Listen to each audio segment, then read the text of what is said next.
I am Kavita Parwani, director Elance talent hub. और मेरा आज का ये सेशन लेने का ये इंटरेस्ट था कि जितने भी एस्पायरिंग मॉडल्स हैं जो मेरे से कुछ रिपीटेटिव क्वेश्चंस करते हैं कि मॉडलिंग के फील्ड में कैसे आना है और क्या एज क्राइटेरिया है, कैसे मॉडलिंग ज्वाइन कर सकते हैं, कितना पैसा मिलता है मॉडलिंग में, तो ये सब काफ़ी रिपीटेटिव क्वेश्चन है। और मेरे को ऐसा लग रहा था कि 10-15 कॉल्स रोज़ अटेंड करने के बाद ऐसा लग रहा था कि मैं कॉल सेंटर बन गई हूँ। तो मैंने सोचा कि आप लोग के साथ एक इंटरेक्टिव सेशन हो जाए जिसमें आपके सारे क्वेश्चंस का मैं रिप्लाई दे सकूँ। तो मैंने क्वेश्चंस जो मेरे पास काफ़ी रिपीटेटिव तरीके से आते रहते हैं वो मैंने नोट कर लिए हैं, जो आज भी मेरे पास क्वेश्चंस आए हैं। तो मैं आप लोगों को जो कॉमन क्वेश्चंस हैं और एस्पायरिंग मॉडल्स को कैसे मॉडलिंग में करियर बनाना है और मॉडलिंग के फील्ड में आना है उसके बारे में बता रही हूँ। तो जब सबसे पहला क्वेश्चन ये होता है कि मेरे को मॉडल बनना है या मेरे को मॉडलिंग में अपना करियर बनाना है, तो उसका रिप्लाई हम लोग के पास यही होता है कि आपके पास एक स्ट्रॉन्ग पोर्टफोलियो होना चाहिए। अब पोर्टफोलियो, सब बोलते हैं कि पोर्टफोलियो हमारे पास मोबाइल के पिक्चर्स हैं वो चल जाएंगे क्या। तो जब हम आगे पिक्चर्स फॉरवर्ड करते हैं, जैसे मॉडलिंग एंड कास्टिंग एजेंसी का यही काम होता है, हम लोग आपको सिलेक्ट नहीं कर रहे हैं। जैसे आप लोग पूछते हैं कि मिलने आना पड़ेगा आपके ऑफिस में, हमसे मिलने से कोई फ़ायदा भी नहीं होगा क्योंकि हम तो प्रोफाइल्स आपकी आगे भेजेंगे। तो जब हम 10 प्रोफाइल्स, कोई भी एक रिक्वायरमेंट आती है हमारे पास, तो हम उसके लिए 10 से 15 प्रोफाइल्स कम से कम भेजते हैं। अब यदि हम 10 से 15 प्रोफाइल्स भेज रहे हैं और सबकी पोर्टफोलियो बनी हुई है और आपकी हम कैजुअल मोबाइल की पिक्चर भेजेंगे तो नेचुरली आपका सिलेक्शन नहीं होगा।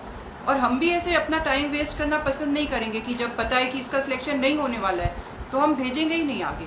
तो इसीलिए पोर्टफोलियो बहुत ही इम्पॉर्टेंट होता है यदि आपको मॉडलिंग या एक्टिंग में अपना करियर बनाना है तो। अब पोर्टफोलियो है, अलग अलग उसका कॉस्ट होता है। कई लोग कॉस्ट सुन के भी, क्योंकि हम लोग तो पोर्टफोलियो नहीं बनाते हैं, हम लोग तो मॉडलिंग एजेंसी है। पोर्टफोलियो जो बनाते हैं उनके साथ हमारा टाई अप जरूर रहता है, लेकिन उनका रेंज बहुत वेरी करता है, अलग अलग रेंज होता है। 5,000 से लेके 1 लाख और उसके आगे का भी रेंज होता है। तो वो आप अपने बजट के हिसाब से गूगल कर सकते हैं और उसके हिसाब से आप पोर्टफोलियो बनवा सकते हैं। हम लोग सजेशन दे सकते हैं कि ये इतने बजट के ये कुछ लोग हैं, ये बस हम आपको बता सकते हैं। लेकिन पोर्टफोलियो बहुत ही इंपॉर्टेंट होता है। सबसे पहला सिलेक्शन जो होता है वो आपका पोर्टफोलियो के थ्रू ही होता है। और पोर्टफोलियो बनाना क्यों इम्पॉर्टेंट है, जैसे आप फ्रेशर हैं, आप मॉडलिंग में करियर बना रहे हैं। अब आप सपोज आपको बिना पोर्टफोलियो आपका सिलेक्शन हो गया, हमने भेज दिया शूट के लिए आपको। अब वहाँ पे आपको फोटोग्राफर बोलेगा पोज चेंज, आपको पता ही नहीं है, आपको आइडिया ही नहीं है कि कैसे पोज देना है, कैसे कैमरे को फेस करना है, आपको कोई आइडिया नहीं है। जब आप पोर्टफोलियो बनवाते हैं तो आप 3-4 डिफरेंट कॉस्ट्यूम्स में, फोटोग्राफर आपको पोजिंग सिखाता है, मेकअप आर्टिस्ट आपका मेकअप करता है, स्टाइलिंग होती है आपकी, उसके बाद फोटो एडिट होते हैं, तो वो एक शूट की तरह होता है। तो आप सोचिए कि पोर्टफोलियो बनवाने के बाद आप एक फ्रेशर नहीं रह गए, आप एक समझिए कि आप एक शूट किए हुए एक्सपीरियंस मॉडल हो गए। तो ये भी बहुत मायने रखता है। जब आप एक्चुअल शूट करने जाते हैं तो आपको सब पता होता है कि मेरे को कैसा पोज करना है, कहाँ पे फेस करना है। क्योंकि यदि आपने अपने प्रोफाइल में लिख दिया फ्रेशर, फिर तो आपका बजट एकदम डाउन हो जाएगा। तो आप कभी भी जब अपना प्रोफाइल सेंड करते हैं तो पोर्टफोलियो जरूर बनवाइए और उसके बाद फ्रेशर कभी मत लिखिए। यदि नहीं भी बना हुआ है तो भी आप उसमें फ्रेशर मेंशन मत करिए, क्योंकि जैसे ही क्लाइंट आगे देखेगा फ्रेशर, ठीक है। कई जगह तो मैंने सुना है कि जब हम लोग कुछ असाइनमेंट रिक्वायरमेंट्स पोस्ट करते हैं तो कई लोग पूछते हैं कि इसमें पैसा देना पड़ेगा क्या। एक बार मैं एकदम क्लियर कर दूं कि कोई भी असाइनमेंट होता है उसमें मॉडल से पैसा नहीं लिया जाता, मॉडल को पैसा दिया जाता है। ऐसा कभी होता है क्या कि काम भी आपसे करवाएंगे और पैसा भी आपसे ही लेंगे? यदि काम आप कर रहे हो, पूरा दिन अपना आप लगा रहे हो, तो पैसा तो हम पे करेंगे ना। तो ऐसे इस टाइप की बहुत फर्जी एजेंसीज, फर्जी कोऑर्डिनेटर्स इस टाइप के भी होते हैं जो बोलते हैं कि आपका सिलेक्शन हो गया है और आप आ जाइए, इतना पैसा आपको देना पड़ेगा। कोई भी जेन्युइन एजेंसी होगी तो वो आपसे पैसा नहीं लेगी, आपको पैसा देगी। आप फ्रेशर है तो कम पैसा देगी, एक्सपीरियंस है तो ज़्यादा पैसा देगी, या जैसा भी उस शूट का बजट होगा उसके हिसाब से पैसा देगी, लेकिन कोई भी आपसे पैसा लेगा नहीं। तो जैसे कई लोग पूछते हैं कि कैसे पता करें कि एजेंसी जेन्युइन है कि नहीं, तो उसका यही पहचान है कि जो आपको पैसा दे रहा है वो जेन्युइन है, जो ले रहा है वो फर्जी है। तो उसके चंगुल में आप बिल्कुल मत फंसिए। अब दूसरी बहुत सारी इस तरह की क्वेरीज आती हैं कि मेरा फोटो देख के बताइए मैं मॉडलिंग के लिए फिट हूँ कि नहीं। ये बहुत ही ट्रिकी क्वेश्चन है, क्योंकि इसका रिप्लाई मैं नहीं दे पाऊंगी।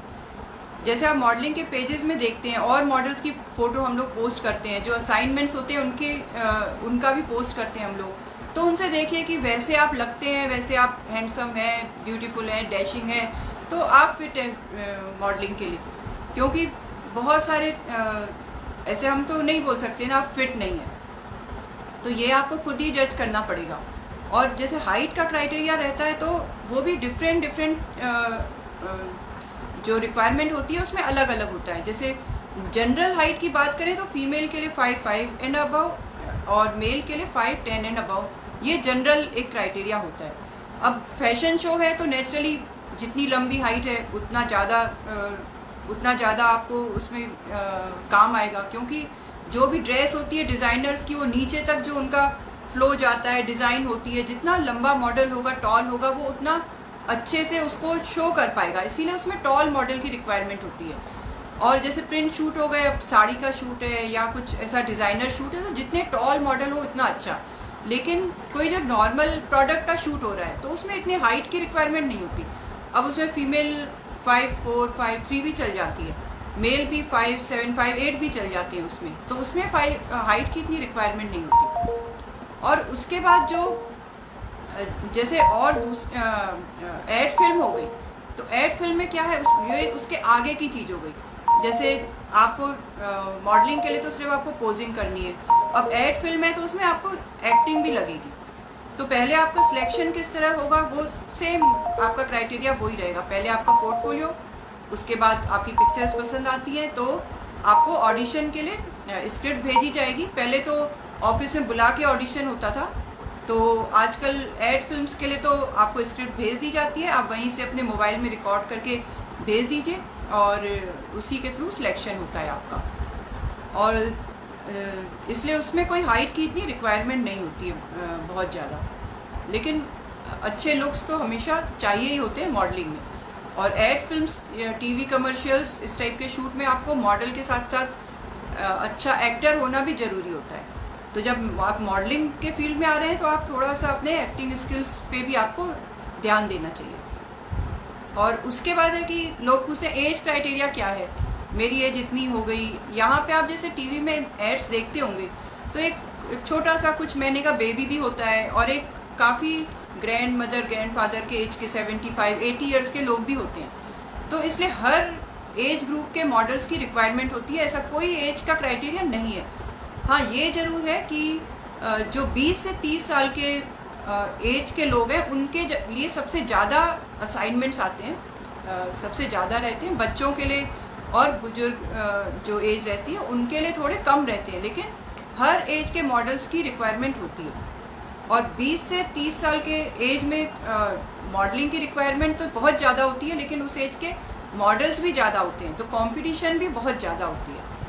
तो एक ये हो गया। दूसरा, लोग बोलते हैं कि हम सतना से बोल रहे हैं, जबलपुर के पास एक जगह है, या हम कानपुर से बोल रहे हैं, हम यहाँ से कहीं और किसी गांव से बोल रहे हैं, या जलंधर से बोल रहे हैं, छपरा से बोल रहे हैं, आरा से बोल रहे हैं, हमको मॉडल बनना है, तो आपके कंपनी में हम पोर्टफोलियो भेज देते हैं।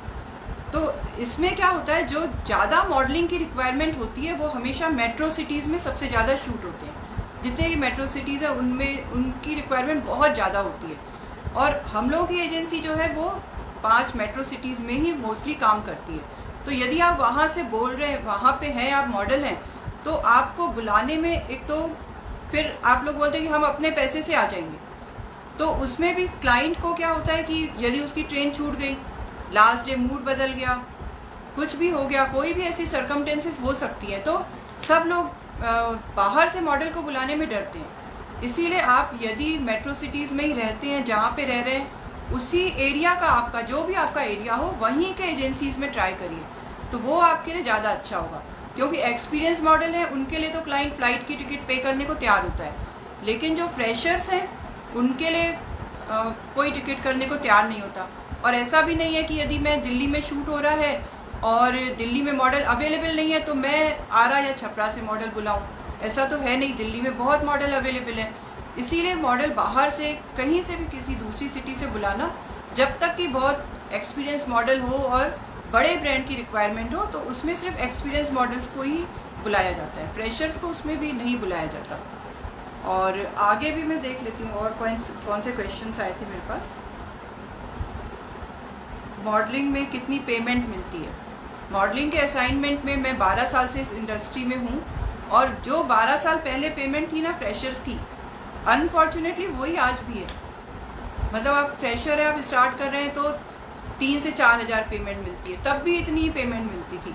थोड़े एक्सपीरियंस हो गए तो 5 हज़ार, फिर ज़्यादा एक्सपीरियंस हो गए तो 10, 15, 20, 25 इस तरह से बढ़ता जाता है।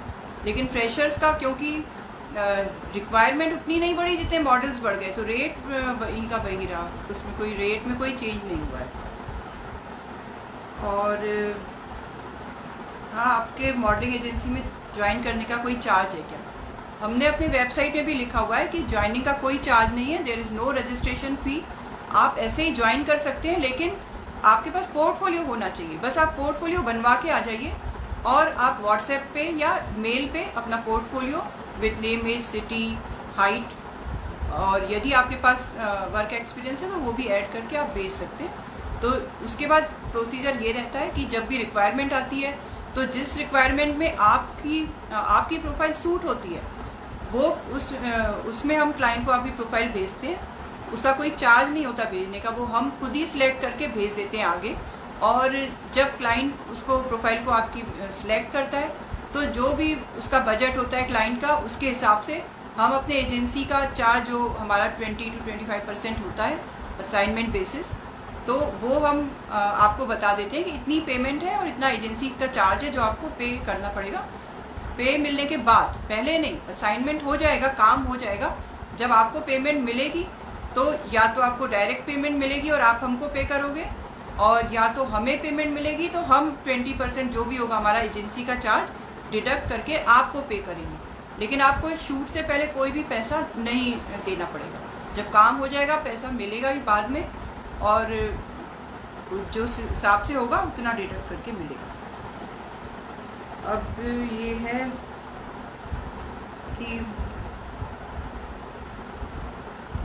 एक्टिंग क्लासेस और मॉडलिंग क्लासेस आप लेते हैं। मॉडलिंग की क्लासेस की मेरे को नहीं लगता है कि उतनी बहुत ज़्यादा ज़रूरत होती है, क्योंकि मॉडलिंग में आपको बेसिकली पोज करना होता है। तो जब आप पोर्टफोलियो शूट कराते हैं तो आप उसी समय पोजिंग का खुद से आप ट्यूटोरियल लेके पोजिंग सीख सकते हैं। तो उसके लिए कोई इतनी बड़ी क्लास लेने की, कि मैं देखती हूँ मॉडलिंग के लिए 3 महीने की, पता नहीं 3 महीने में क्या सिखाते हैं वो मुझे नहीं मालूम, हो सकता है कुछ सिखाते हो, पर उसमें कोई ऐसी क्लास लेने की ज़रूरत नहीं पड़ती। तो वो जब आप पोर्टफोलियो कराएंगे तो वो आपको खुद ही आइडिया हो जाएगा। हाँ, एक्टिंग के लिए क्लासेस होती हैं, कुछ लोग नेचुरली टैलेंटेड होते हैं, तो जब आप कुछ स्क्रिप्ट आपको मिले तो आप ट्राई करके देखिए कि आपकी कैसी है एक्टिंग स्किल्स, तो वो भेज सकते हैं। यदि वो चलती है तो ठीक है, और फिर एक्टिंग क्लास आपको लेना है तो ले सकते हैं। पर हम लोग कोई भी मॉडलिंग का कोर्स या एक्टिंग क्लासेस नहीं कराते। मॉडलिंग के वर्कशॉप ज़रूर हम कराते थे, वो 1 दिन का वर्कशॉप या 1 या 2 दिन का वर्कशॉप होता है, जिसमें आपको सेल्फ ग्रूमिंग होती है, अपना मेकअप कैसे करें, पोज कैसे करें, कैमरे को फेस कैसे करें, अपने बॉडी को फिट कैसे रखें, ये सब जो बेसिक चीज़ें होती हैं ये 1 या 2 दिन की क्लास में कवर हो जाती हैं। और बाकी एक्टिंग का कोर्स के लिए आपको खुद ही गूगल करना पड़ेगा, वो हम लोग नहीं करवाते। तो मेरे ख्याल से ये जो था, सारे क्वेश्चन जो मेरे पास अभी तक आए थे मैंने ले लिया, और होप आप लोगों को मज़ा आया होगा। और जब भी अब और कोई क्वेश्चंस होंगे तो मैं फिर से आऊँगी आपके सामने, और फिर हम और इसी फील्ड में कुछ चर्चा करेंगे। Okay guys, see you soon.